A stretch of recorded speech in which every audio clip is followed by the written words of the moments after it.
Good afternoon, Ghana. It's 12 o'clock. Time to reach for mobile water. Mobile water, unique in every way.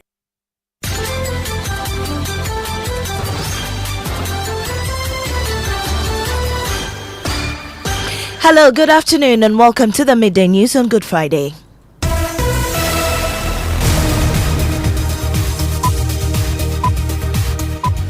The news is live on Joy 99.7 FM, hits 103.9 FM in Accra, on Love 99.5 in Kumasi, myjoyonline.com. We're also live in all 16 regions of Ghana via our various affiliates, live on X Spaces Facebook. The Midday News is supported by Petrosol, Platinum Energy, Energizing Dreams. Coming up, Goldfields Ghana begins evacuation of the diamond mine following government's decision not to renew its 30-year mining lease. Goldfields, we cannot continue working with Goldfields in this community. Especially Well, we have details of that as the Minerals Commission denies claims of anti-investor stance in the mining sector. We are not saying we're going to chase all mining companies away. We're not going to do that. We are going to support them to do their work. Let me tell you, after giving the 30-year lease to Goldfields, government even bettered the situation for them by giving them a development agreement. We're live in Daman also. Police arrest 26 suspected illegal miners, including 8 Chinese nationals, for operating in a forest reserve near Samreboy in the western region as nationwide crackdown intensifies.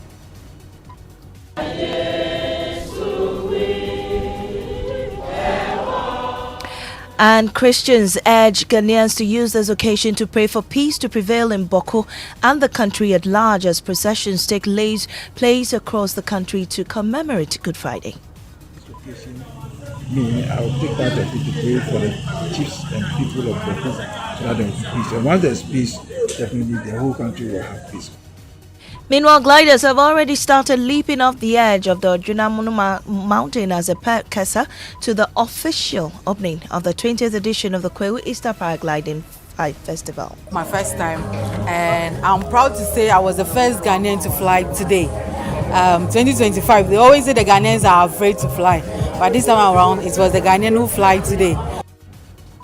We're live there as thrill seekers and patrons alike observe how tandem pilots fly passengers to the Nkoko Park. These and more with me, Maame, Nyamekye, Thompson.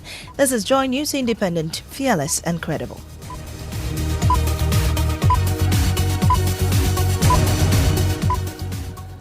This afternoon, Goldfields Ghana Limited has begun evacuating the Daman mine site as it prepares to shut down operations.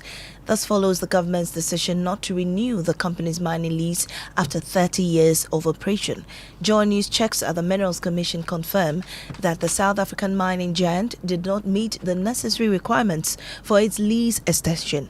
Speaking on PM Express last night, Deputy CEO of the Minerals Commission, Isaac Andrews Tando, rejected claims that government is pursuing an anti-investor agenda in the mining sector. A lot of money is actually leaving the country, and that is a concern.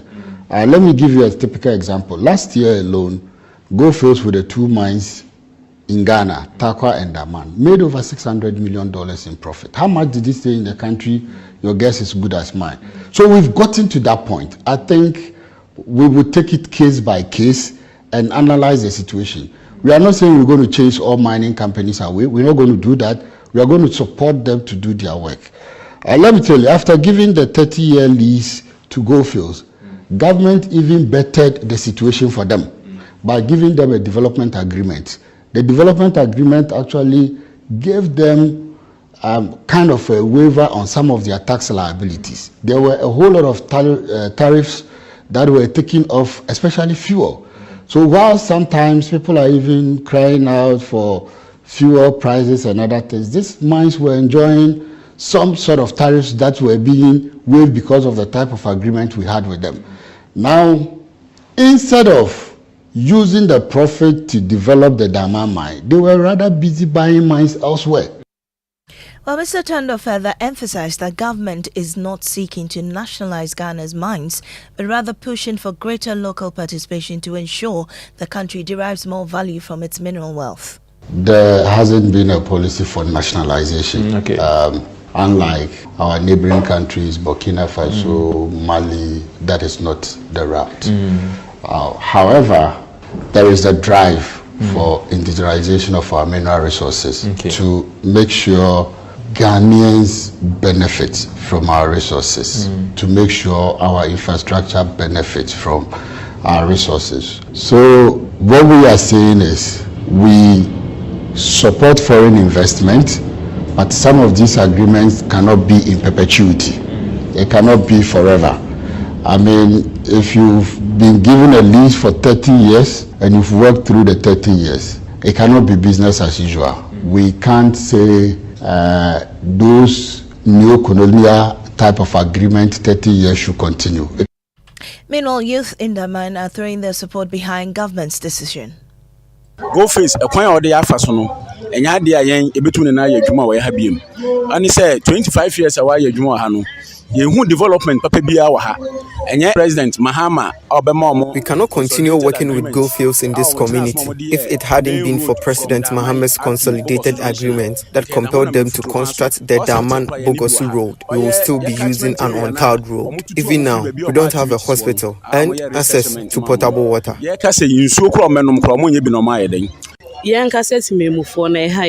Especially Mbano. They don't offer us any meaningful employment, even though we are qualified. I am a trained excavator operator, but they demand 10 years of experience. If you don't give me the opportunity, how do I gain the experience? But say Jumani by a better show say 10 years experience. As a one family man, Jumana makes the experience. Go face Abaha for almost 30 years. Fine. You can't say the company has done nothing, but the living conditions of the youth here are still very poor. Well, let's take you live now to Daman, where correspondent Nanesi is on ground monitoring the evacuation. Nana, what's the situation like on ground? Okay, so Nanesi, I got here and then I realized that the mine is unusually... Hello? Nanesi, I can hear you. Go ahead.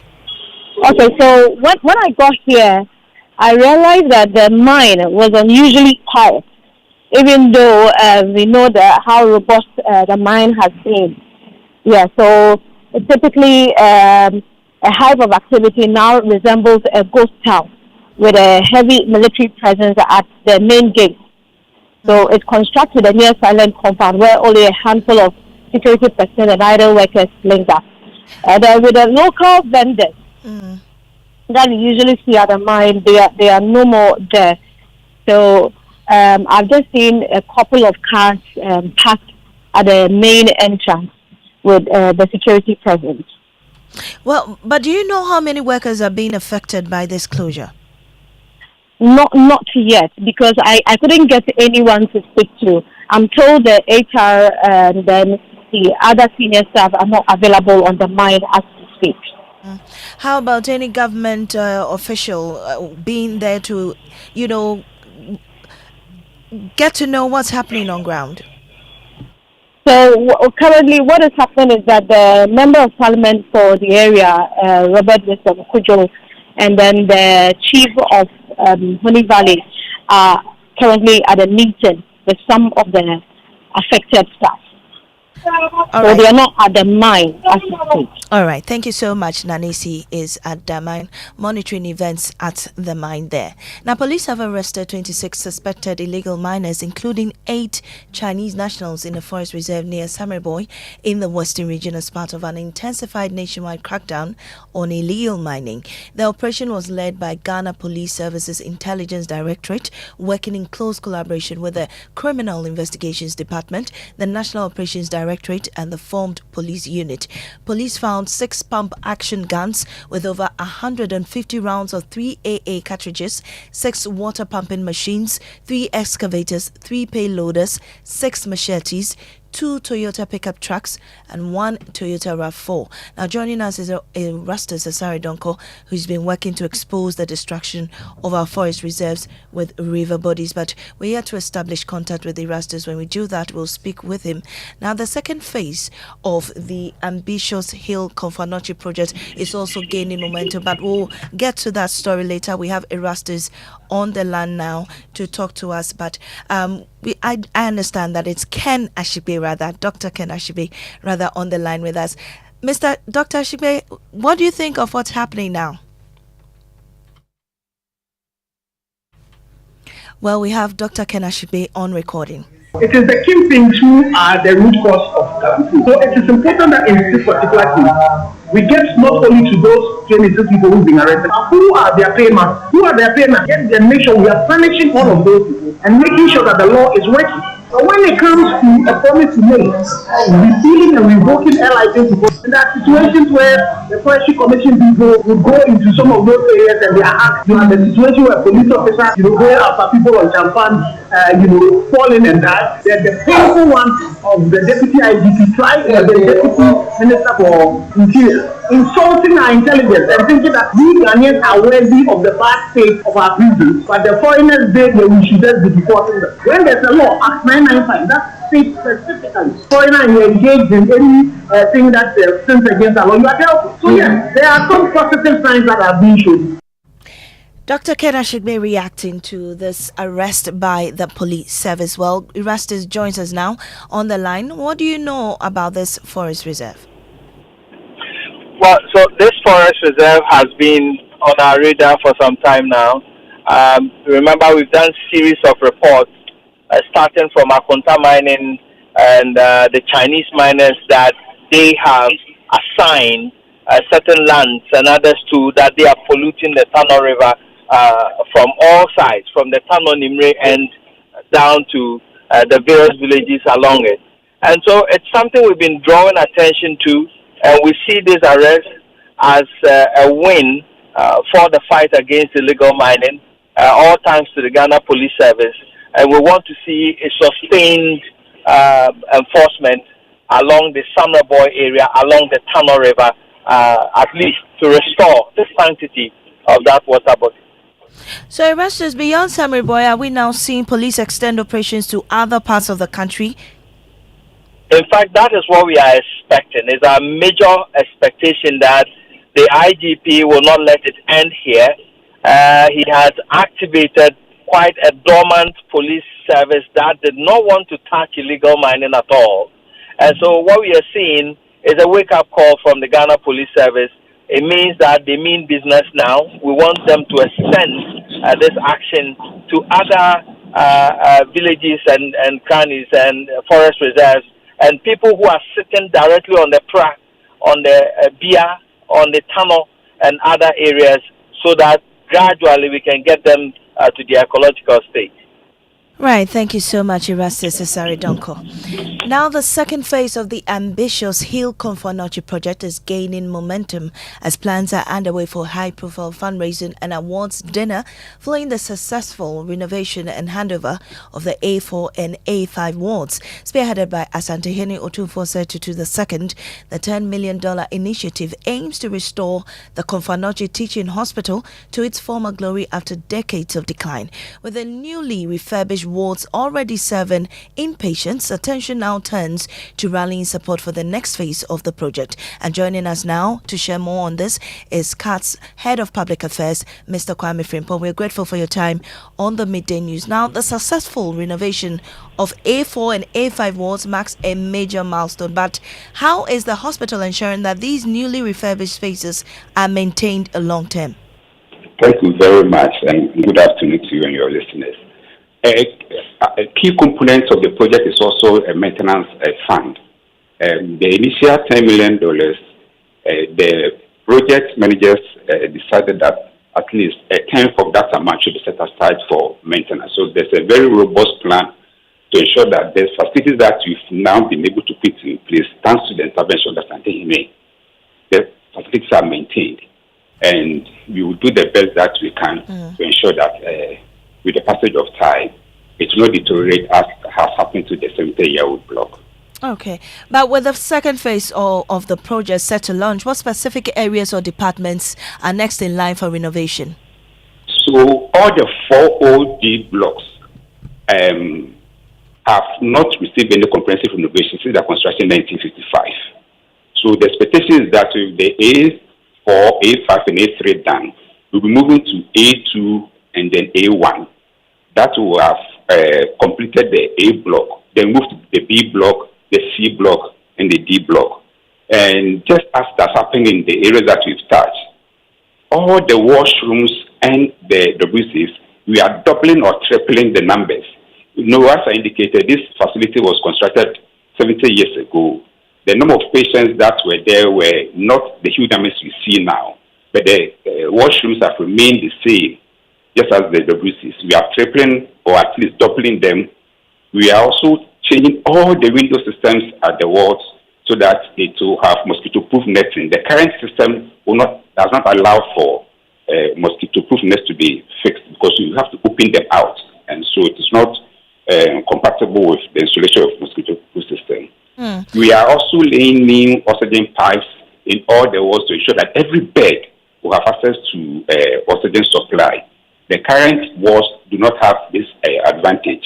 There are a number of other modern facilities that were not in the system when the block was being put up, and the provisions have been made to bring all these facilities into the work that will be executed in the remaining blocks. So it's a comprehensive and total modernization. So it's not just renovation, we are also modernizing the remaining walls that will be tackled in the course of the project. I know that, public and private sector support is very critical for this 10 million project. How far with the fundraising event that you're supposed to have? Well, the fundraising event regrettably has been postponed due to circumstances beyond the control of the organizers. And we take this opportunity to apologize to all those who indicated that they were coming. But because of this postponement, we'll have to change their schedule. We are doing this in conjunction with the Mensia Palace, and a new date will soon be communicated to the public. Right, thank you very much, Mr. Kwame Frimpong. He's Head of Public Affairs at the Komfo-Anokye Teaching Hospital.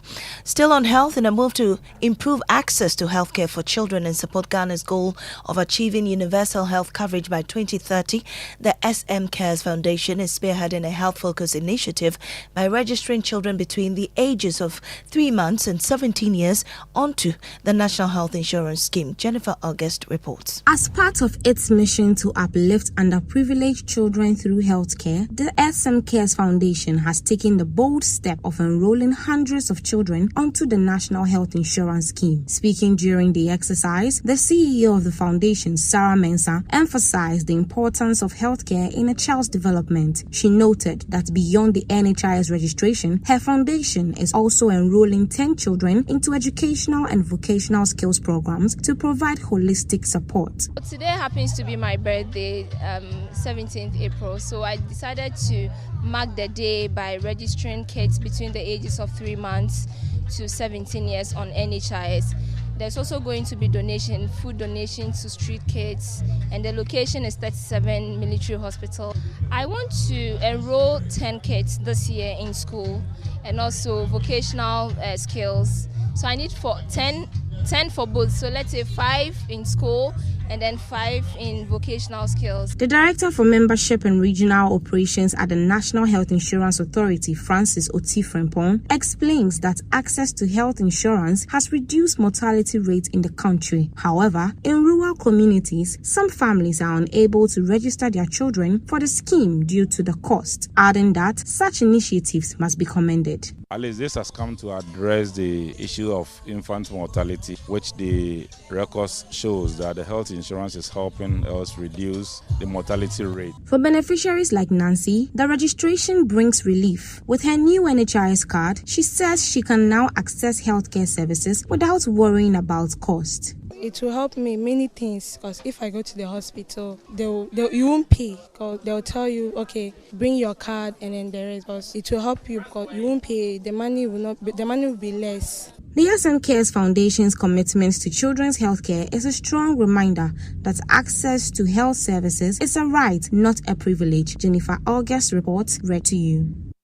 Health experts, researchers and clean air advocates are demanding urgent action to end a silent public health crisis.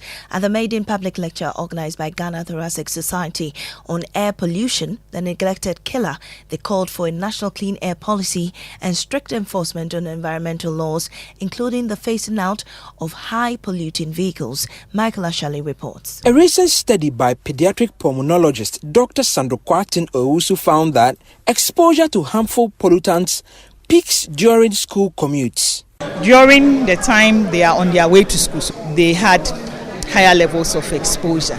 In Ghana, our average air quality is 12 times worse than WHO's recommended limits. Desmond Appiah is the country lead of Clean Air Fund. Air pollution is now the #1 environmental challenge in the world. Because it is not visible most of the time, it's easy for us to push it to the back burner. One of the hardest culprits, Ghana's public transport system. The high-emitting, fuel-guzzling vehicles that line our roads. Clean Air Fund's Desmond Appiah says the gap must be fixed and quickly. And that's why we are calling that we should have a national policy. Professor Kofi Amega of the University of Cape Coast says high-emitting vehicles must be phased out. We need to find a way and either get rid of them by not giving them roadworthy, or we need to tax them heavily. The Ghana Thoracic Society launched its maiden public lecture on air pollution, declaring it a neglected killer. But president of the society, Professor Jane Ifriye Mensah says this is just the beginning. Public education would go sector by sector, looking at the people who are most at risk. For Joy News, Michael Ashali. And this is the Midday News here on Joy 99.7 FM. We'll take a break. When we return, Christians urge Ghanaians to use this occasion to pray for peace to prevail in Boko and the country at large as processions take place across the country to commemorate Good Friday. This occasion, I will take part of it to pray for the chiefs and people of Boko so that there will be peace. And once there's peace, definitely the whole country will have peace. Meanwhile, gliders have already started leaping off the edge of the Odrinoma Mountain as a precursor to the official opening of the 20th edition of the Kweu Easter Paragliding Festival. My first time, and I'm proud to say I was the first Ghanaian to fly today. 2025, they always say the Ghanaians are afraid to fly, but this time around it was the Ghanaian who fly today.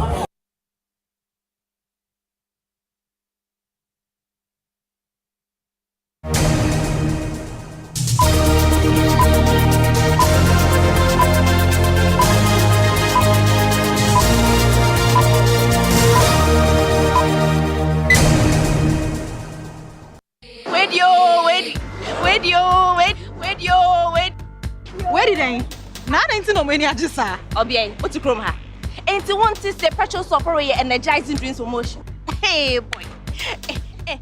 Petrosol are celebrating their 10 years in grand style. They're giving back to their loyal customers.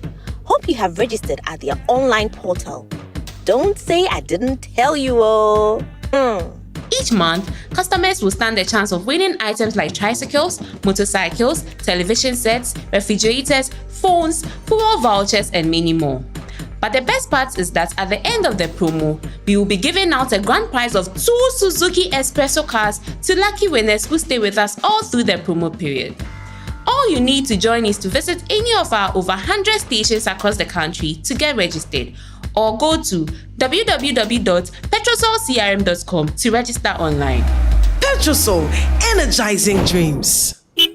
When I wake up in the morning, I brush my teeth with Kale Charcoal toothpaste. This gives me confidence all day. Anytime you meet Amma, don't be surprised I smile showing my beautiful white teeth because I don't have cavity thanks to Kale Charcoal toothpaste for its natural charcoal properties. In fact, we are like twins. I can't go without my Kale Charcoal toothpaste. That be why I dey use Kale Charcoal toothpaste morning and night when I dey go bed safe. It dey make my teeth white when it dey comot every scent from my mouth inside. My confidence level they go up, so I dey show my 32 teeth all. Introducing the Kel Charcoal Toothpaste, formulated with activated bamboo charcoal powder, ensures whiter teeth and removes bad breath. The strong natural property of the activated bamboo charcoal removes bacteria, absorbs surface stains on our teeth caused by coffee, wines, and tobacco. Welcome, Kel Charcoal Toothpaste. Kel Charcoal Toothpaste, Sankofa Yenchi. Kel, happy smile. This advert is FDA approved.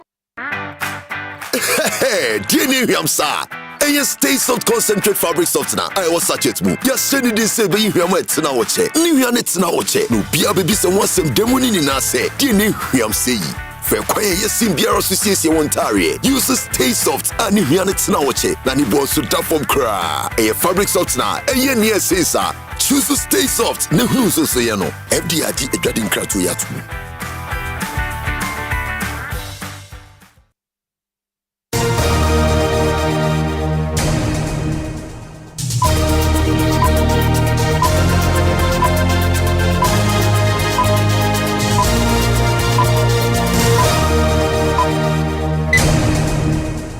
Welcome back to the Midday News.